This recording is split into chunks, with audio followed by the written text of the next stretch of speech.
கையாளுதல் முறையால். இல்லை சார், எனக்கு ஒரு டவுட் சார். விவசாயிகள் இவ்வளோ கஷ்டப்பட்டிருக்காங்க, துன்பப்பட்டிருக்க, கண்ணீர் வடிக்கிறேன். நீங்கள் போயிட்டு பைசன் படம் இப்போ போய் பார்க்கணுமா? சொல்லுங்க சார். அந்த விளம்பரம் இதுக்கு பைசன் படம் ஒரு முதல்வர் இப்படி செய்வாரா? அதான் நான் விவசாயிகள் கண்ணீர் வடிக்கிறாங்க. சொல்லுங்க சார். உடனே இது வந்து துணை முதல்வர் போயிட்டு வந்துட்டாரு அப்படின்னு சொல்லுவாங்க. அதில் கூட சில கேள்விகள் கேட்குறேன். இது தொடர் கேட்குறது சார். நீங்கள் கேட்பது முழுக்க சரியானது. என்ன ஒரு அந்த காலத்தில் சொல்ல கிரேக்க ரோமான வரலாற்றில் உங்களுக்கு நல்ல ஞாபகம், நீரோ மன்னன்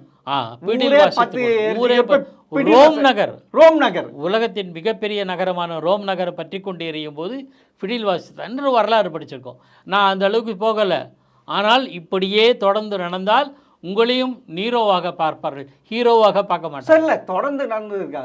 தூய்மை பணியாளருக்கு போராட்டம் நடத்திட்டாங்க ரிப்பன் பில்டிங்கில்.